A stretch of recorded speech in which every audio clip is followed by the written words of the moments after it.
I just shared something about Project Stargate, which should really help you visualize exactly how much more electricity we're going to use in Texas over the next few years. ERCOT is saying that the amount of power that we're going to use will double in the next 5 years and triple over the next decade. So by 2035, we'll be using 3 times as much power as what we use today. The peak demand in Texas right now is like 80 some odd gigawatts of electricity.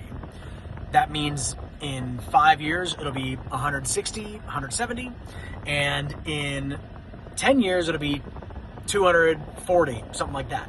So we're using a whole boatload.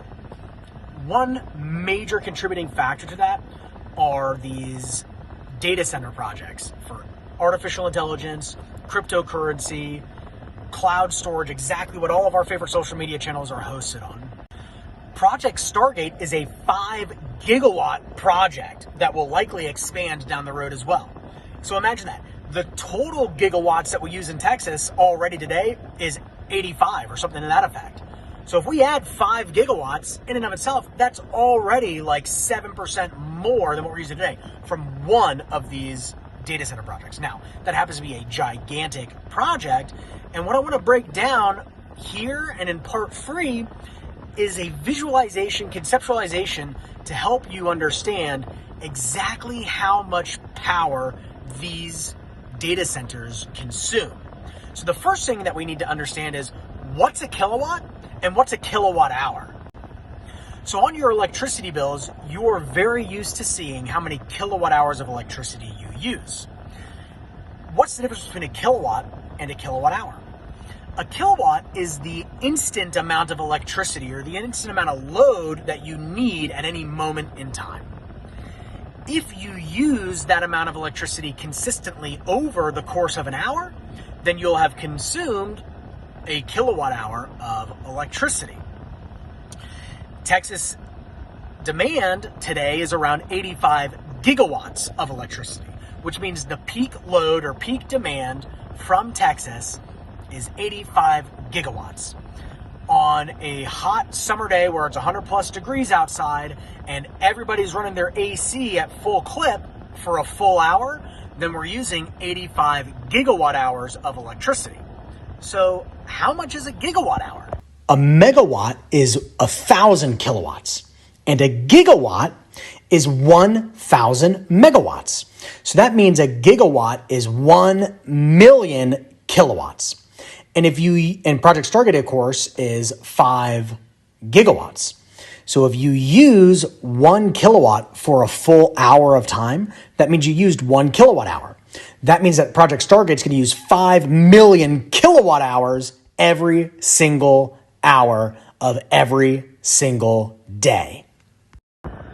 So data centers are measured in the form of how much electricity are they going to consume per hour? What is their instant demand? And as you know, when are you scrolling on your devices? That demand is pretty much all the time because those computers have to stay on all the time, ready to support all of the infrastructure that they're helping out. So everything is computer-based nowadays. Everything's in the cloud and on cloud storage. Everything is in these data centers. That's why they're having to grow them so rapidly. A 5 gigawatt data center uses 5 gigawatts each moment and thereby uses 5 gigawatt hours over the course of every hour of every day. And it's really difficult to imagine exactly how much electricity that is. I live in a 1983 build home, new roof, new windows, new doors, new insulation, new AC unit, new water heater. It is all electric, and we only use about 18,000 kilowatt hours a year. That means we use 18 megawatt hours a year, or 0.018 gigawatt hours per year. Whereas Project Stargate, when complete, is going to use 5 gigawatts an hour. So, while this is going to be the largest data center project, and really it sounds like the largest construction project in U.S. history, 5 gigawatts of electricity, if they use that 24 hours a day, 365 days a year, that's 43,800,000,000 kilowatt hours of electricity per year. I feel like we're using about an average amount of electricity. I work with hundreds of homeowners every month over the last 5+ years. I know exactly how much electricity on average we use as clients, as Texans, as homeowners. And we're on average using about 18,000 kilowatt hours anecdotally. If the average home is using 18,000 kilowatt hours a year, and if Project Stargate uses 43,800,000,000 kilowatt hours a year, then Project Stargate is the equivalent of nearly 2.5 million households in Texas. So, that's how much electricity this data center uses. One construction project to host a lot of different things, artificial intelligence, cryptocurrency, etc., is going to consume the equivalent amount of 2.5 million households in Texas. That is why the amount of electricity we use in Texas will double in the next 5 years and triple over the next decade. So one of the really bad things that's come of this one big beautiful bill, this year it impacts you as a homeowner directly. There's a huge 30% incentive available to you right now today. You could go solar, produce your own electricity. You could have batteries, store that power, use that power at night, and make sure the home never loses power again. Get that security, the peace of mind to make sure you never lose power. Keep the food in the refrigerator safe. Imagine you're a hunter or a fisherman. You got the deep freeze with all your venison or fish in there. Now you're going to keep that nice and good no matter what happens. So while the one big beautiful bill is going to eliminate your 30% incentive, you got to do solar and batteries this year to capture that incentive. For corporations and for utility companies, they have a little bit more runway, but really it ends at the end of 2027.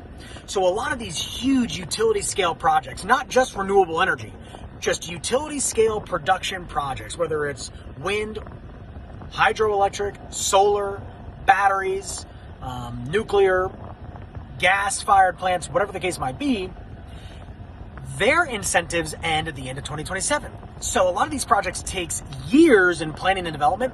Many that were in that pipeline were not scheduled to be completed until 2028. So the huge, big pocket bank investor type folks have canceled their commitments on those investments because the huge incentive for them won't be there by the time the project is finished. Before that one big beautiful bill passed, Texas was already going to be in a deficit. ERCOT, Electricity Reliability Council of Texas, has already stated before the one big beautiful bill that summer of 2026, there will be a supply deficit. There will not be enough electricity on the peak demand days this coming summer. What does that mean?